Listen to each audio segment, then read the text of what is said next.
Welcome. Hey, everybody. Hi.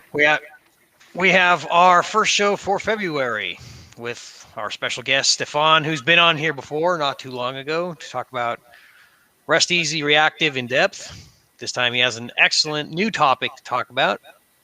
What do you say, Steph? I do. It's the dev UI that we've just rolled out in the latest Quarkus release. So that was the same release that had Rest Easy Reactive as well, right? So that was a big release. Yeah. Yeah, you 111. You were supposed to talk about last week, but you forgot all about it. Well, we knew it was a big topic, so we wanted to have it give it some proper coverage. That works. Cool. Yeah, I don't know that we forgot so much as we were like, we're not going to be able to do it justice.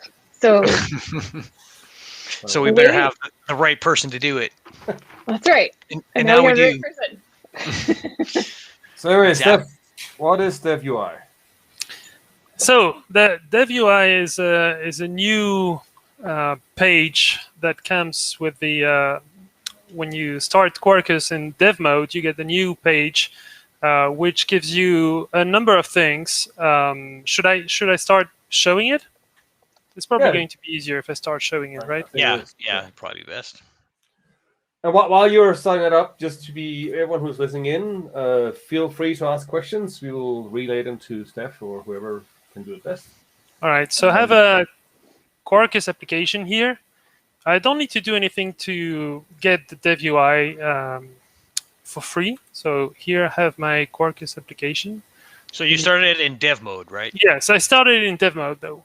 And if I go to /q/dev, I don't know if you guys followed, but pretty much every generated endpoint moved from top-level URIs to the Q namespace now. So even Open API, etc., everything is in Q. And that's Q from Quarkus. Don't go thinking any other weird Q stuff. Q from Quarkus. Yeah. Okay. I'd love to know the story here, but okay. So yes, Q for Quarkus. I guess you're not following American politics too closely. Just don't even go. We'll just skip it. Go. All right. So now everybody gets this for free. It comes with the dev mode. And by default, it's going to tell you a number of things like what is the version of your application, what is the version of Quarkus running, what's the name of your application, and what are the extensions that you configured in your POM. So all the Quarkus extensions will list themselves here. And you can see that each extension has an icon there that can bring you directly to the guide and configuration. So you can click it and go and see directly how to use the extension. And then we have two categories of extensions. Some which are just benefiting for free from the Dev UI, and they're just listed and we know what they do and we get the link to the guide. And other extensions that have been augmented to support the Dev UI, and they can have more stuff than just listing what they do. Like they can have a bunch of specific actions or pages, and they can do stuff. So let's see. For instance, the Open API one has support for showing you where the Open API endpoint is located. So that's the Q/Open API. That's the XML or JSON document, and has a link to Swagger UI that you can directly go to. So that's pretty helpful. We have the Rest Easy Reactive endpoint, which is I believe it's the first one that we wrote, and that's really, we had the need to show something like this. And ultimately, this forced our hand to implement the Dev UI that we talked about for a long time already. And what we wanted to do here, which is very specific to Quarkus REST, if you remember the for those that were not there, Quarkus Rest Easy Reactive is a new implementation of JAX-RS made specifically for Quarkus, and it adds a number of optimizations at build time in how it looks at your endpoint and tries to build a really minimal pipeline of code that will execute your endpoint. And so we try to get rid of everything that is not going to be used by your application to make it super fast. And in order to do that, we have to look at what is going to be needed and what is not, and we can help people write really efficient endpoints by assigning scores to the endpoints, by looking at how optimal the endpoint is when it comes to execution. And we wanted to be able to display that to users so they could see if their endpoints would be as fast as possible, or if they could improve it, or if they could not, but they would know at least there's a trade-off here. Like this endpoint in particular has 100% score because we can make it as fast as possible, whereas this one has a bit less of a result because we need runtime. Can you zoom in just a little bit? Sorry, what? Just make it a little bit Make bigger. it bigger. Oh, yes. So this one has a drawback in that we do need to look up the writer serializer at runtime, so we can't optimize this. But you can see here every endpoint has different results, different scores, and then people can look at this and say, oh, I can improve my endpoint by doing this and that. That was the idea of trying to be helpful to users, give a bit more information about what the application is doing at the moment. We have another one here that is. We got a question from Steph. He says, "Can we find any docs about that scoring, like what to do in the case of?" We don't at the moment. No, we don't have docs. No. We could definitely add them. We could definitely add here for every score that is not 100%, we could add a link to a document in the guide that tells you how to improve it, for sure. That would be a great PR that we would love to receive. Yeah, like have something actionable there, like do this or do that. That'd be awesome. Absolutely. Yeah. While you're here, I saw we missed the rename here. It's yes, I didn't want to mention it, but yes. But just for those. So when this was being developed, it was called Quarkus. Well, there's two renames that have been skipped here. This was called Quarkus REST and ended up REST Easy Reactive, and this is the console, but it was renamed UI. So, but I think that was. I just want to, because that one of the things I asked was to not call it console, because I didn't want it to be confused with stuff like the Wildfly console, the OpenShift Dev console, that kind of thing. Because this is purely at dev mode. It's not a runtime thing. It's not a production thing. This is purely, it's an additional thing like you have hard reload and other things. This is for help doing development. Oh, I thought it was to not confuse it with a game console, because you were afraid people would sneak in an Easter egg with a Konami code. That too. Pac-Man, Tetris. Come on, man. It'd be fun. Yeah. So anyone listening, by the end of the show, we want a PR actually having the regular names, FUI and REST Easy Reactive. Yes. That's right. So let me give you another example. Here's a sort of a map of all the REST resources that we have, what they produce, the static resources where you can just click on them and you get the everything that is available here. And additional endpoints where you get, well, obviously Dev UI, which is a bit silly when you think about it, because we're here. Obviously, we know where it is. We had to find it to see it. But anyway, we have OpenAPI and a few other extensions that define additional endpoints. So you can all find them from here. And I have to mention that we have Somya working on this and making an awesome job improving this page at the moment, so it will become even better. I showed you OpenAPI. We have here Qt is able to tell us all the list of templates. So here I know I have a template called page.html, which is called from this resource and takes these parameters. And we have arc, which can tell us the list of beans, whether they're singletons, dependent, whether they are produced from the class directly or from producer methods, synthetic beans.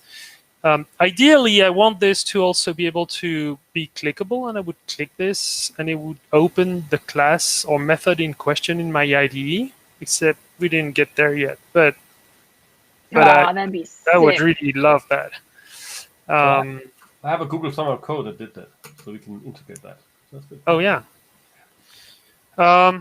What else do we have? We have the ability...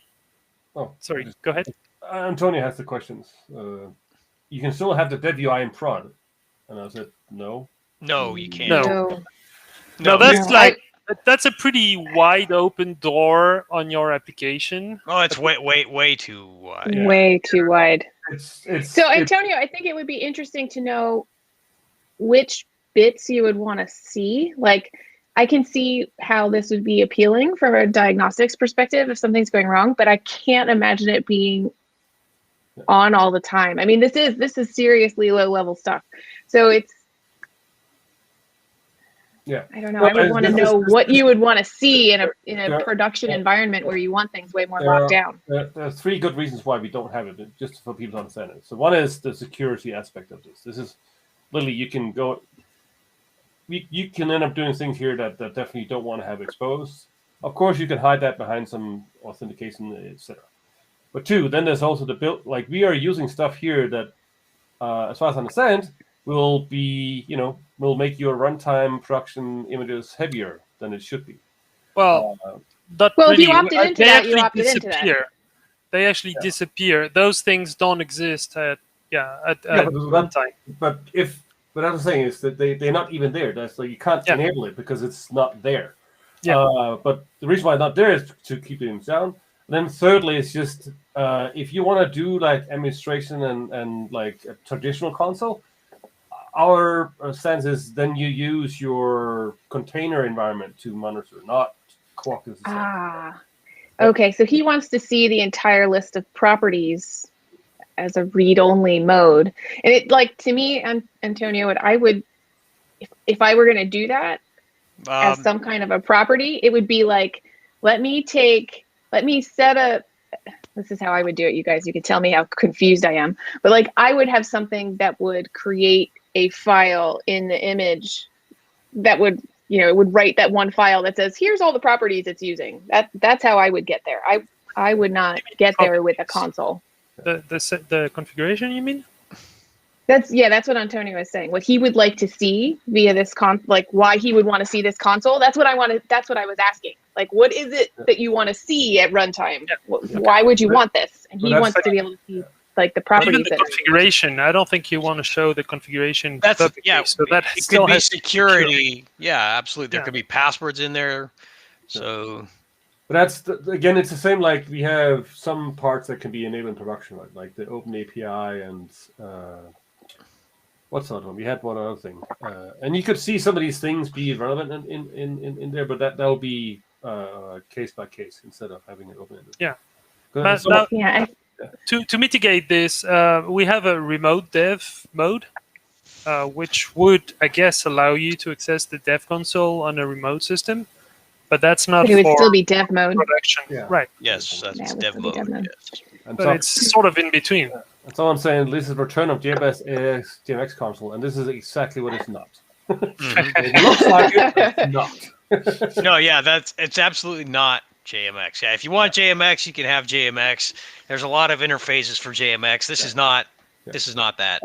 And I'll tell you, there's actually people in the team, and they're saying, like, just because of this confusion or this, hey, I want this in production, was actually close of not having this in, and just say, well, let's make this something that we, access from a CLI instead of having the API. But we felt it was just so nice to actually see these and have a consistent way to get there, no matter what IDE or terminal or you have running.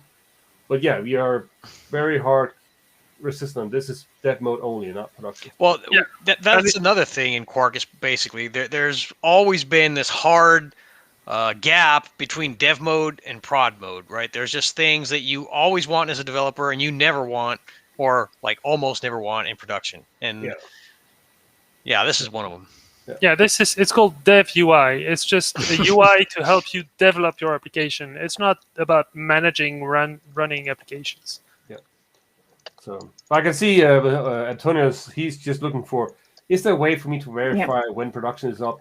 I'm actually using the properties I think I'm using. Well, he could do that easily. Yeah.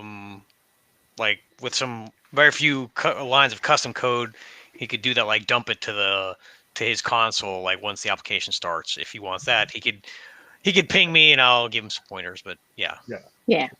And entropy. What is it? Entropy. He points out that his point was that this would open up the kind of issue you saw when people are forgetting to secure the DMX console in prod. Yes, correctly. Absolutely. So, but just be clear for everyone if you actually run Quarkus in dev mode in production, yes, you will expose this, but you're kind of being a very So if I can poke on something, Steph. Yeah. Because Max was trying to say it, so let's try to tease it out so people can see. What is the dev console using in dev mode that's not present in prod? Right? It's anchoring. I know we've all talked about how it works on some things that are active in dev mode. So can we talk about that delta a little bit? Yeah, I can show you how it's implemented, how you write your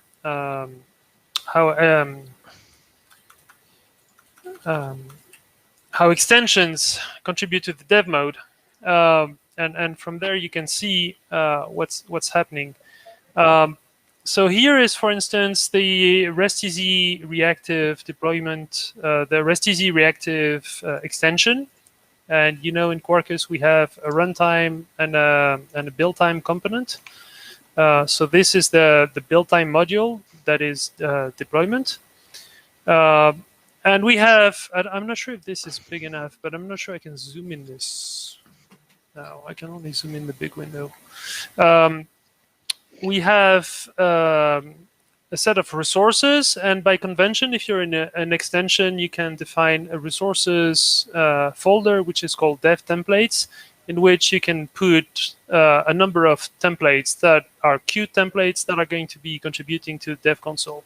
And one of the convention is that there is one that is going to be called embedded.html, which contains whatever you want to actually end up here in those badges. So you can see here what I have here, those two links, endpoint scores and list of endpoints. Those come from here. So you create that file, it contributes to the small bit of your extension that it shows. And from there you can add links to other endpoints like scores or endpoints. And if I look at scores here, I have, well, let's go ahead. I mean,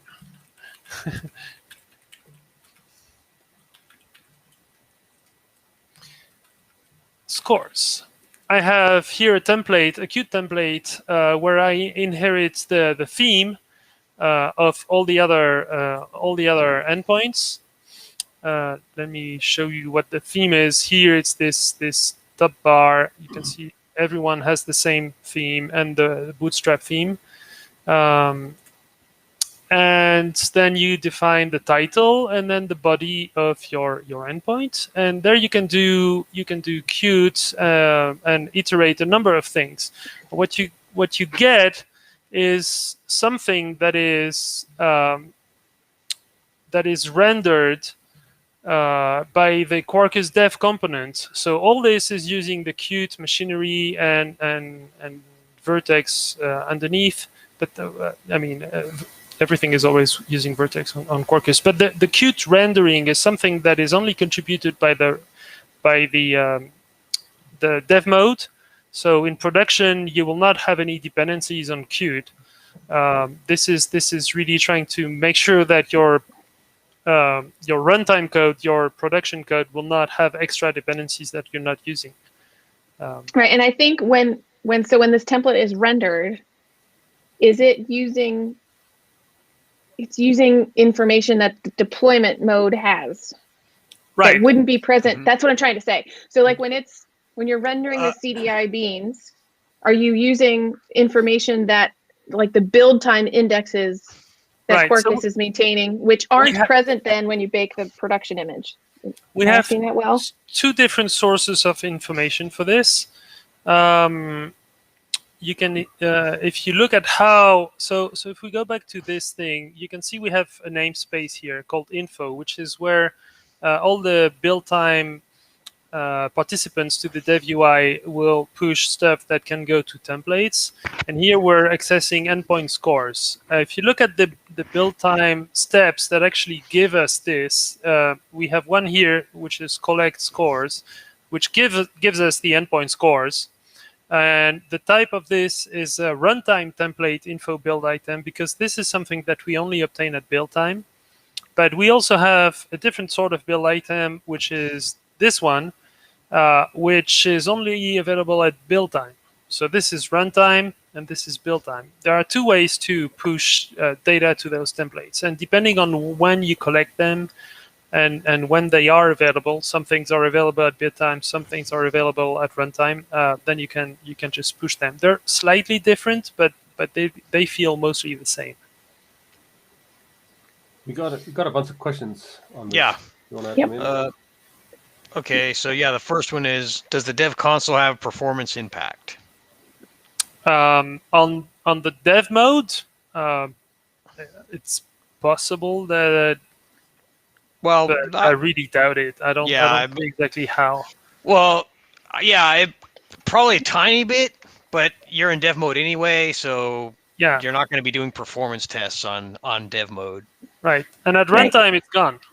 Yeah. So no impact. No impact. And to just add a little, like, tiny bit of technical information, how I think what Aaron was trying to get to earlier was like, how is this stuff hidden at development time from runtime and stuff like that. There is a lot of class loader stuff that is involved in this to make this work, to make sure that your application, that this, like what cute ads that Steph showed, does not end up in your actual application at runtime. So there's a lot of stuff. There is a guide that Stuart wrote about like how the class loading in Quarkus works. So if you're like really interested in how this magic works, you could start by reading that guide. Right. Which you don't need to read if you want to contribute to the dev UI. If you have an extension and you just want to contribute to the dev UI, you don't need that. You can just go to the documentation we have here on the Quarkus guides, and you can see we explain everything. We explain how to participate to the cards, how to add, how to use the templating, etc. Everything is written here. Yeah. And I put the link in the chat. So maybe, because right now the things you've been showing has actually been like runtime aspects. Can you go into UI and just show the config? Because that might get people to click that, oh, this is more than just runtime things. So here I've shown you that we can display a number of things, so information, but we also have things that can act on your application. So here, if we look at the cache extension, we have here the name of something that can be cached and a button that clears the cache. I need to go back to finding which part of my application actually contributes to that, but yeah, I think it's this one. So if I go here, and why can't I click those? Yes, that's exactly the next thing that will happen. So here I've invoked this endpoint. If I go back to the cache now, you can see that I have something has been cached, something has been added to the cache because I hit my endpoint. Now I can call this button and then it will be cleared. So we can actually. Which is useful for dev, but you wouldn't want in prod. No, absolutely not. So if I go back here, I can show you how this is done in the cache application. Here we have the same embedded and caches. If I look at caches, I have here a form that I can call on the same URI. And if I go to how it's implemented here in the dev console processor, I have that's the info that I push to the templates. And this is my endpoint. You can see I only register the endpoint. I register the endpoint as static init, and it's a dev console route build item that answers to this URI and this method and has this handler. This is how you define a handler. You define a new dev console post handler, and this is a plain vertex web sort of handler. So you don't get to have all sorts of fancy stuff like JAX-RS and stuff, but you get vertex web, which is already great. And allows you to do a number of things. So here you just extend this. I mean, you can do a complete handler, but we have a helper class that you can extend if you're doing post. And we give you the form as a multi-map, and we look at what's the name of the cache. We get the cache manager, and then we invalidate it. And this is a way to send a message to the users to say, hey, we cleared this. It's fine. Right, So, and that's all dev console. If you see in the imports, that's all dev console stuff. Their flash message status thing is a dev console helper too. Yes, it comes from the superclass. Yep. Yeah, that's cool. So but you have a config editor now, right? Yes, that was what you can have even more than this. We have the config editor here, which displays all the configuration that you can set. So this is not. To be clear, if you go to the Quarkus guide for all the configuration, you will get like so many configuration listed there. Here we only list the configuration that you can actually use in your application because you have those extensions available and imported. So it's a much smaller list, even though it's still big. But you can find the application, you can find the configuration, and you can update it live and say, oh, well, this is going to be the Steph console from now on. And you can see it was even reflected here. And if I go to my application here, and I go back to here, I can see that it's been updated in my resources, the application.properties. It's been updated there. And I only get 2 of them, which is why they're blue. The blue shows the ones rest that are defaults. Set. The rest are defaults, right? Nice. Do we retain the comments in that properties file, or do we just dump it away? I do not know.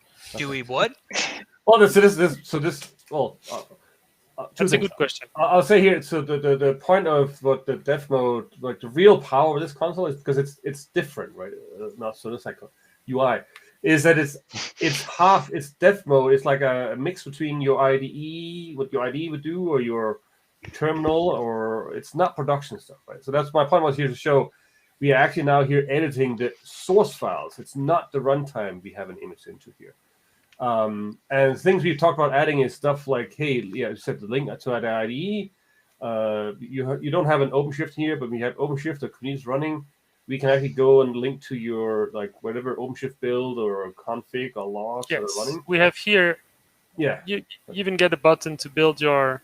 Yeah, I'm not a super fan of that one, but yes, it's handy for demos. I mean, let's face it. This is definitely not something you'll use a lot, but for demos, it's cool. Yeah. But that's the thing I'm trying to get is like this. This is kind of like it's like a what do you call that? It's like it sits between your developer tools and your Quarkus app. It's not between your production and you, right? And then what I was trying to do is that it was writing that properties file. So we actually have this mode where you can dump out the configuration, comment it out, so you can see it. I imagine right now the implementation is just dumping the properties file, meaning you will lose what's there that you've commented out. That's the only thing I could imagine that's happening right now. So yeah, well you can check it. Yeah. I think it just appends and removes if it finds the same thing. So yeah, I don't think you're gonna lose your stuff. Well, let's see. Who takes best match? Let's see. Plus. Hey! Still there. So wow. Destructive. Woohoo! This is amazing. That was awesome. Man, these Australian people, they know how to build software. That's for sure. Stuart did that. Yeah. And here John is disagreeing with Max. He's saying it's kind of neat that I can deploy to Kubernetes with one button. John is not here. I'll just like, well, he's a product manager. He likes stuff that is in the UI. You can click on things, but it's just wrong. Like it's just you click it. It takes minutes to do, and it's your feedback is just. No, it doesn't take minutes. But it would require the extension. It would require the extension. Yes, and that's what Steph said earlier. That all extensions contribute to the dev console. So if you don't have an extension in your it's not going to show up. We're definitely talking about adding a button here that allows you to add extensions. Add extensions. Sure. Yeah, but I'm just saying for now. I mean, you can only do stuff that you actually have, right? So it's not going to show you like every extension that Quarkus has, and you're like stuck with a huge UI. Right, because in theory, you only have in your project the extensions you have enabled. You don't have the dependencies downloaded. Right, exactly. They're not there. So that's the beauty of this. Again, it's hard to see here because it works so smooth. Is when Steph is actually updating the configuration and other things, some of these actually triggers a reload, right? But you just don't. Oh yeah, the application is reloaded. For sure, yeah. And then again, which is typical dev mode behavior. Exactly. That's why this is not a production thing. So I'm just hammering on that point. Well, I think it's interesting to talk about the difference in Quarkus's focus on what a production app is, because this isn't like the traditional app where you'd have a JMX console. Right? Because the old school JMX consoles where you were deploying IBM are here, right? Where you would deploy a jar to the app server running forever that had the administration consoles that were always up, right? Sure. That's an operating environment that Quarkus is not targeted to at all. Absolutely. So it's like how we do the administration, maintenance, what your production mode actually is a completely different animal than that old thing. So you're going to like the most locked down container or the tiniest image you can get, or right? Yeah, and then like Antonio I'm not sure if he's trolling me or just he's actually meaning it, but he was saying now I can update the configuration live. Now I really need production, and that's like exactly what you can't do, because you can change build time properties here in dev mode, but in production that doesn't make sense, and so it's not updating. Well, I will argue a little bit about that. There's debates about dynamic configuration updates in the case, for example, where you have back-end credentials and whether or not you're going to go with a 12-factor thing where you're rebinding to a data source because there was a hiccup or something. Special case. Yes. Don't write it off totally. No. I'm saying what dev mode is. It's not the thing he's looking for. There was a question actually with growing development. Like Marcos says, I have a question. How Load is work with resource files? Because you're showing the resource files for how to do development. How an extension makes a dev UI tile. And my guess is yes. This also when you change those, they reflect. No. You want a hot live reload on a Quarkus extension? No, I definitely wanted that. Yeah, for sure. No. But it doesn't. No, you need to recompile your extension. I mean that. Sorry, it's in the extension. A Quarkus extension is like something that maybe like 1 out of 100 developers of using Quarkus are going to write, right? So that has not been our focus. Like developer productivity of Quarkus extension developers is not like a core. But so I mixed up to them. But for those resources you showed, they don't, because they are an extension, as you said. But for users' resources, they do. Yes, absolutely. Yes. Yeah. And then Alexi, don't encourage this behavior. So I would, if the question of whether we're supposed to reload in production has come up before. Every time it has, I've always been pretty steadfast and like I really don't want this in Quarkus. I really don't want us to be able to live reload like Spring Cloud does. I don't think it's the right thing to do. And we'll have it'll to see. There's going to be cases for back end resilience depending on what you Sure, want. but- So Sure, but you're going to make a lot of stuff a lot more complex, like things like injection of properties might have to re-trigger like the whole CDI infrastructure. I'm with you. I understand. I'm just saying, like the okay. So firstly, Quarkus should start so quickly that just like John Klingon is saying there, these are things that should just die and restart, and that should happen so fast that it's fine to do that. There may be cases though where reloading some properties would be useful. I think the one that we are hearing about the most often is less credentials and more being able to turn on very targeted logging if you have something that's not quite right, to be able to turn on logging. And that one is difficult because you can't rely on a recreate. You can't go reconstruct things. So how you get a certain thing that's suffering to dump more about why it's suffering, I don't know. And I can just see in the chat, I can see Alexei is saying, hey, you can enable mutable jar and launch app in dev mode in production. Just don't, please. Yeah, no. This is for development, don't do it. Yeah, like this Yeah, button well that I want that sets random properties with random values. I want that to do something. I want the Russian roulette version of the config editor. Ouch. But not for prod. This Chaos is chaos engineering. testing, right? All right. You got Steph, do you want to show more of your tiles or development? I don't have more to show, but I can tell you that we have already a few really nice things coming in the pipeline for the dev UI for the next version. Philip is working on including the log streaming to the dev UI, so you'll be able to visualize your logs and change the level and find your logs in the dev UI. You're not helping on giving Antonio an ammunition to things you want in production, but okay. Well, this is okay. I know. Trick question, Joker. So and the other thing that is pretty cool is that we'll add the Stuart is adding the ability for extensions to participate in the dev UI whenever you get configuration wrong. So whenever you get like a certain type of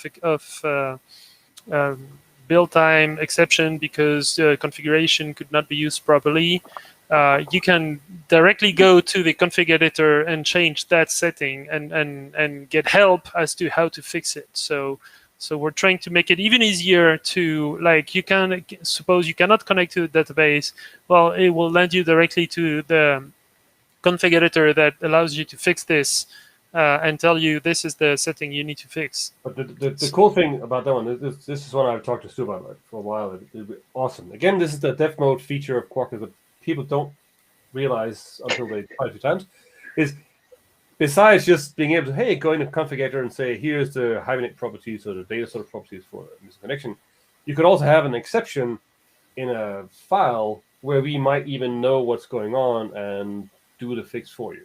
Right? Or just be able to give links to, hey, here's information we can fix this, or here's the link to an IDE. Again, stuff that to do that, we have to have access to your sources, etc. So again, this is just a powerful stuff you can do in dev. So there's a lot of stuff, a lot of fun stuff you can do in this. Yes, but, and if you have any ideas, by the way, feel free to contribute the ideas, or better, contribute PRs. We definitely want to improve this. And now that the infrastructure is here, then we hope that the community will just make this explode with great ideas, and we can't wait to see them. Very cool. Max, you see what John's saying? Yeah, I know. By the way, Georges, we have to talk because a few remote issues. Yeah, he has an issue. I still need to go look at them in detail, but they're there. Oh yeah. Ooh, showing security constraints would be nice. Yeah, that could be cool. Those are interesting to riddle out. That'd be fun. Or like this resource is cut off, or well, it depends where. I mean, like for REST endpoints, this is definitely something that we could show here, like which ones are restricted by role or user, Yeah. which ones require logged in user, etc. We could even sort them, like show me all the endpoints that are restricted. That would So I be have a really question. great. I think that would be super. So can you show the difference between what shows up in this list of REST resources and what shows up in the Open API one? Because the Open API one should also document some of the REST resources, right? Yes. I am wondering exactly why this one is longer than the other one, and I'm thinking that this is just like repeating information. So it looks like we have a bug here. Like I can see that this is the same as this, and this, and this. So I think there's a for loop gone wrong. Okay. But so can you pull up the Open API tile yes. button console thing? There you go. Right. So this one, if I was going to go through security constraints for some of the APIs, it might show up here. Because the Open API, my personal preference as someone who's done stuff with Open API and Swagger constraints and blah, blah, blah, like I would expect it to come up here. Because if I were going to have a button here that said export my YAML, which would be amazing, you would want the security constraints to be in that list, right? Open API definition has. I'm not sure you want OpenAPI to define. Oh, I mean, it depends how you build your application. The REST API, when you do your OpenAPI documentation, includes the security constraints in it. Yeah, but if you have like rules like saying only this user is allowed, then do you really want to show this in OpenAPI? There may be. I don't know. Actually, I don't know. I mean, saying that your application requires an authentication header, sure. Yes, but that's more detail than that, right. like which groups are allowed and which users are not allowed. I'm not sure. Maybe, but not for I agree with you. Case. I agree with you. Although that could be the difference between what the Open API dev console shows you and then what gets exported. That's possible, but people can enable that in prod mode, so it would still have to be reviewed. Yes. And I can see Philip is pointing out here that the log stuff, you can actually enable that explicitly if you want to. There's yeah, excellent. Yeah. And I can also see here that I have a bug to file because I don't think template instance from Qt should show up in OpenAPI, because we know this is going to be like HTML or something else or plain text, but template instance doesn't make any sense here. Yeah. Cool. Oh, that's still awesome. What do we show for context propagation? Because that one's always interesting, and we have so many conversations right now about how context propagation is working. And there's a tile down there at the bottom for it. Is we actually have a tile for that? Wow. Yeah. I don't know what it does. No, it doesn't do anything. This is okay. So the ones that have a guide, we show you. Okay, go ahead and okay, so that's just the link to the guide rather than something. So the difference is so for any enabled extension, do you have the guide link minimally? No, I think here what we do, there's a ruler here between those above, and those are extensions that have embedded actions, HTML, so they have actions or stuff to add to the cards. And then there's a ruler here, and then those that are below are the extensions that have a guide. So we're not listing those that don't have a guide because they don't really have a lot of things interesting to do. But those that do, then they end up here. And you're picking up the link to the guide from the extension YAML descriptor. Yes. Yeah. Okay. And this as well. I mean, this comes straight. The title and the description, they come from the extension descriptor. So gotcha. They're here for free. And once we get the Quarkus, then you can link to that and you can see details and other stuff. Yay! Oh yeah. Be all that will be cool. Yeah. Very nice. Okay. Well, anything else, Steph? I know you could use a whole hour. No, I don't have much to say. Just keep an eye on this because there are lots of things going on at the moment and PRs that are being reviewed. I mentioned a few, and for extension authors, definitely try to use it. Look at the documentation. I think it's pretty complete, and show us what great ideas you have. And for users as well, if you have ideas that you would like to see happen here, do file issues and discuss it on Zulip. We would love feedback about this. Very cool. Yeah, I really appreciate user feedback. I would like to see this would really help me if so much better. I love use cases coming from humans. It's awesome. Except Antonio, but everybody else. He's allowed to suggest stuff that is non-production. That'll be fine. Oh yeah. Oh. Anyways. Yeah. So Philip is agreeing with me. Some of the security constraints will come up in OpenAPI, which I would expect because that's how an OpenAPI definition appears, as it includes, just as you said, it includes any required headers or any of that stuff. But I think I agree with you, Steph, that might be the difference between Dev Console, where we might show the specifics of the role, and then what you would export potentially. I mean, I can see cases where you want to get your API definition as a YAML file, but you don't want to run OpenAPI at in the production mode. But here you have a button. I can get it in JSON or I can get it in YAML. That's cool. And by the way, cool. just since we mentioned security, and I can see people suggesting they want to run dev mode in production. So just one of the reasons why we actually added this /Q as the main thing to go into is that anyone who wants to secure their Quarkus, whatever, could just go and say, hey, /Q and under, please, here's the username, protect it with whatever thing you want. Either put it on an internal routing or a password, that kind of thing.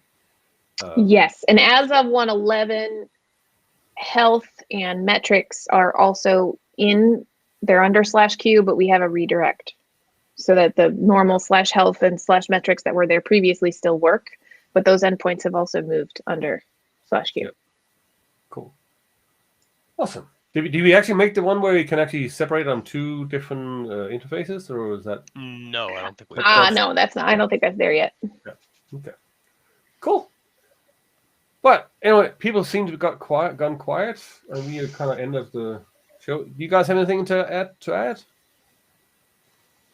Oh, you're also quiet now. No, I don't. Nothing from my end. Cool. Well, then actually, for once, I can get onto time onto the next call. So that's good. Yeah. So next week, I think we actually put out a tweet asking for questions for a Q&A session. I think that's what we'll try and get going next week. I need to plan out for the next one.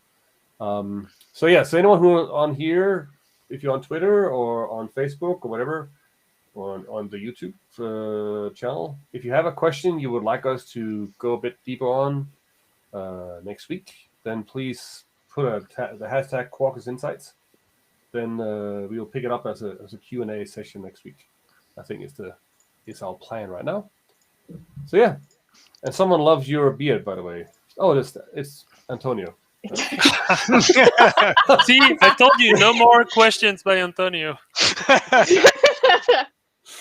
Oh, John has an interesting suggestion here.